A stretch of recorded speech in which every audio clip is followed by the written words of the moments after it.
잠언 26장 13절에서 28절까지 말씀입니다. 다 같이 합독합니다. 게으른 자는 길에 사자가 있다, 거리에 사자가 있다 하느니라. 문짝이 돌저기를 따라서 도는 것 같이 게으른 자는 침상에서 도느니라. 게으른 자는 그 손을 그릇에 넣고도 입으로 올리기를 괴로워하느니라. 게으른 자는 사리에 맞게 대답하는 사람 7보다 자기를 지혜롭게 여기느니라. 길로 지나가다가 자기와 상관없는 다툼을 간섭하는 자는 개의 귀를 잡는 자와 같으니라. 횃불을 던지며 화살을 쏘아서 사람을 죽이는 미친 사람이 있나니 자기의 이웃을 속이고 말하기를 내가 희롱하였노라 하는 자도 그러하니라. 나무가 다하면 불이 꺼지고 말쟁이가 없어지면 다툼이 쉬느니라. 숯불 위에 숯을 더하는 것과 타는 불에 나무를 더하는 것 같이 다툼을 좋아하는 자는 시비를 일으키느니라. 남의 말하기를 좋아하는 자의 말은 별식과 같아서 뱃속 깊은 데로 내려가느니라. 온유한 입술에 악한 마음은 낮은 음을 입힌 톡이니라. 원수는 입술로는 꾸미고 속으로는 속임을 품나니 그 말이 좋을지라도 믿지 말 것은 그 마음에 7가지 가능한 것이 있음이니라. 속임으로 그 미움을 감출지라도 그 악이 회중 앞에 드러나리라. 함정을 파는 자는 그것에 빠질 것이요 돌을 굴리는 자는 도리어 그것에 치이리라. 거짓말하는 자는 자기가 해한 자를 미워하고 아첨하는 입은 패망을 일으키느니라. 아멘. 13절부터 16절까지는 게으름에 대해서 경고하고 있습니다. 이 잠언에 특별히 게으름은 굉장히 많이 경계를 해야 되고 멀리 해야 될 것으로 이야기를 하고 있는데요. 안양에서 목회를 하는 김남준 목사님이라는 분이 계십니다. 그분이 게으름이라는 책을 썼어요. 근데 그 게으름에 보면 이런 이제 예화가 있는데요. 어떤 한 사람이, 이 게으른 사람이 자기 집 안방에서 침상에 누워 있는데 누군가가 대문을 이렇게 강제로 여는 소리가 들리는 거예요.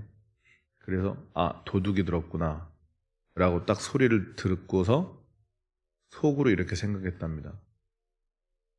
우리 집 거실로 들어오기만 해봐라. 그리고 누워 있었대요. 그리고 그 사람이 거실에 있는 이렇게 막 이렇게 뒤지기 시작하는 거예요. 그 서랍을 열기만 해봐라. 근데 그 서랍을 열고서 이제 중요한 걸 다 가지고 이제 다 챙긴 거예요. 그래서 이 사람이 또 속으로 생각했답니다. 안방문을 열기만 해봐라. 안방문을 열었대요. 그리고 들어와가지고 이렇게 확 좀 뒤지는 거죠. 그래서 장롱문을 열기만 해봐라. 장롱문을 열었대요. 그래서 거기에 있는 중요한 걸 다 가지고 이제 나간 거예요. 다음에 오기만 해봐라.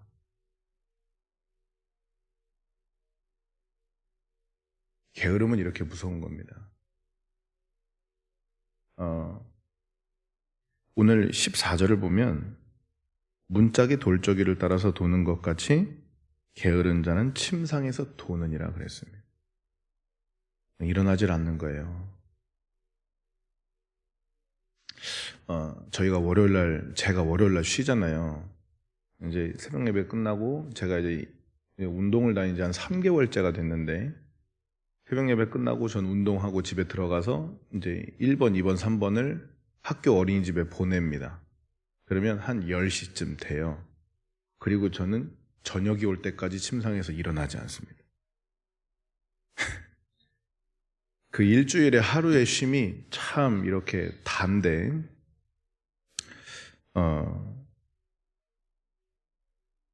14절을 보면 문짝이 돌저기를 따라서 이렇게 돌잖아요. 그러니까 그 위치에서 벗어나지 않잖아요. 그 궤도에서. 그런 것처럼 이 침상에서 벗어나지 않는 사람, 굉장히 게으르죠. 이런 사람들이 어떻게 생각을 하냐면 16절을 한번 보세요. 게으른 자는 사리에 맞게 대답하는 사람 7보다 자기를 지혜롭게 여기느니라. 제가 학교 다닐 때 저희 동기 전사님 중에 정문 바로 앞에 집에서 자취를 하시는 분이 있었어요. 근데 저는 이제 학교를 가려면 그 수업 1시간 전에 출발을 해야 되는 사람이었고, 그분은 한 10분 전에만 일어나도 대충 이제 나올 수 있는 사람이었는데, 저는 항상 수업 시간보다 30분 먼저 도착을 하게 준비를 했습니다. 그래서 항상 9시 수업이다. 그럼 8시 반에 학교를 도착해요. 그래서 그 전사님한테 전화를 하죠. 이제 일어나야 된다. 빨리 준비해서 수업을 와라. 그러면 그분은 제가 전화하고 나서 30분 뒤에 일어나요. 그러면 수업을 듣는 거예요. 그러니까 이 게으름은 그 한 사람을 계속 갉아먹고 좀먹어서 결국에는 아무것도 아닌 사람으로 만들어버리는 굉장한 키 큰 이 능력이 있는 게 게으름입니다. 물론 쉼은 필요하죠. 충분히 쉬어야 이제 그것을 힘입어서 더 일할 수 있는 건 맞지만, 필요 이상으로 자기를 이렇게 하는 사람들은 자기를 좀먹고 아무것도 아닌 사람으로 만들어버리는 굉장히 그 악한 것이 있는데, 왜 잠언에서 자꾸 이렇게 게으름을 오늘 우리가 읽은 본문에만 나오는 게 아니라 계속해서 반복적으로 잠언은 이 게으름에 대해서 경계하고 있는데, 왜 자꾸 이 게으름에 대해서 경계하냐면, 하나님의 일은 절대로 게으른 사람을 통해서 실행되지 않기 때문입니다. 하나님은 오늘도 변함없이 열심히 최선을 다해서 일하고 계신데, 그 하나님의 성품과는 다르게 계속해서 이 사람이 그냥 자기 자리에 만족하면서 누워있고 앉아있고 거꾸라져 있다면 하나님은 그 사람과 함께 일할 수 없기 때문입니다. 그래서 이 잠언은 특별히 반복적으로 이 게으름에 대해서 계속 경고하고 있고, 엄숙하게 이야기하고 있고, 엄미하게 이야기하고 있는 부분이, 하나님은 오늘도 최선을 다해서 사역하고 계시기 때문에. 그리고 17절을 보면 길로 지나가다가 자기와 상관없는 다툼을 간섭하는 게 있습니다.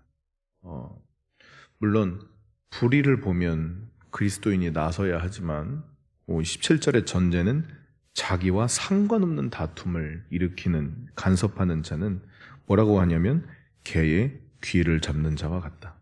개 귀 잡으면 어떻게 됩니까? 물립니다. 물려요. 그러니까 괜히 그냥 간섭했다가 자기만 피해를 본다는 거죠. 그래서 우리가 잘 분별해야 되는데, 무엇을 분별해야 되냐면 내가 해야 되는 일과 내가 안 해도 되는 것을 분별해서 우리가 잘 인생을 살아가면서 이 판단과 절제를 잘 해야 된다는 거죠. 절제는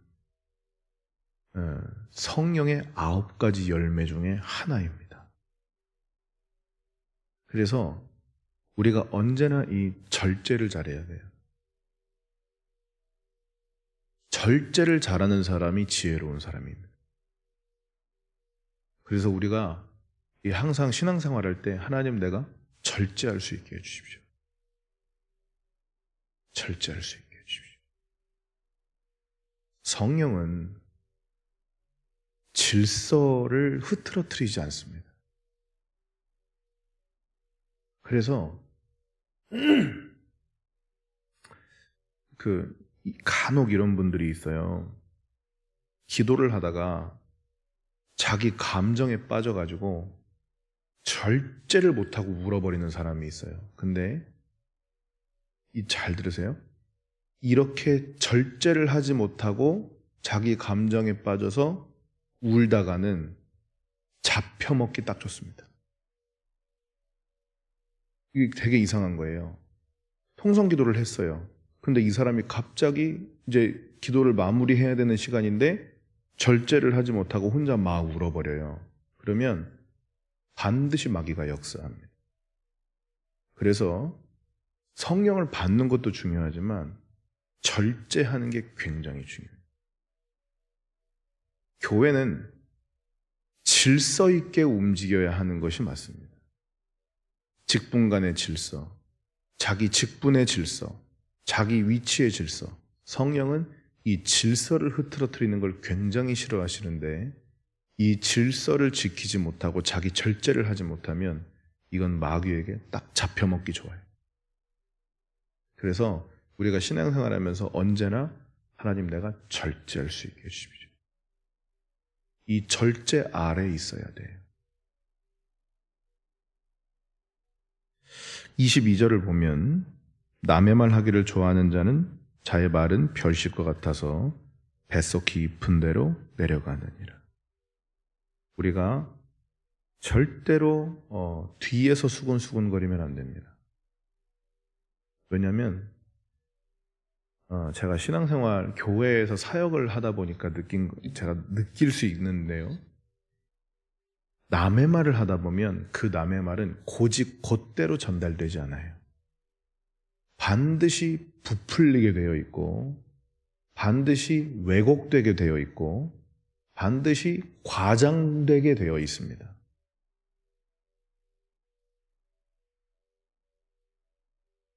이런 일이 있었어요. 어떤 목사님이 신방을 가다가 가는 길에 어떤 권사님한테 전화가 왔어요. 목사님 저 거기 같이 가야 돼요. 아 그래요? 권사님 그럼 어디서 태워야 되나? 그랬더니 여기 대낮이었어요. 대낮이었는데 거기 캬바레 앞에서 저 좀 태워주세요.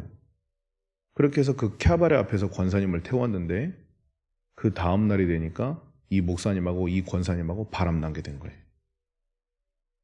그래서 그 교회 떠났습니다.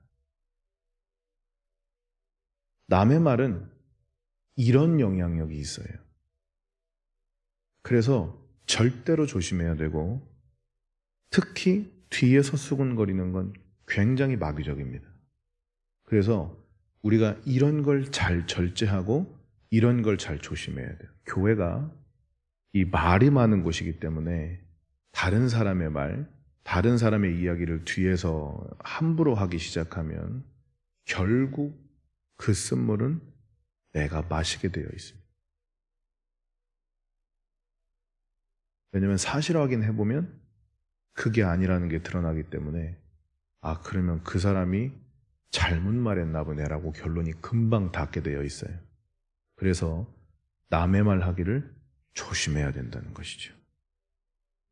그래서 오늘 본문을 통해서 우리가 알 수 있는 것이 무엇이냐면 절대로 게으르지 말아야 되고 그리고 우리가 잘 절제하는 은사가 있어야 되는데 이 절제 또한 성령의 9가지 열매라서 성령 받은 사람은 절제하게 돼 있어요. 절제하지 못한다는 건 내가 아직 성령을 받지 못했다고 자기를 드러내는 것과 같습니다. 주 안에서 사랑하는 성도 여러분, 우리가 오늘도 하루를 살아갈 텐데 절제하는 은혜가 있어서 게으르지 않고 또 남의 말 하지 않고 성령의 은사대로 절제하셔서 우리의 삶을 윤택하게 하고 하나님이 여러분을 충분히 사용하실 수 있게 주 앞에 드려지는 우리 인생이 되기를 주님의 이름으로 축원합니다. 기도하겠습니다.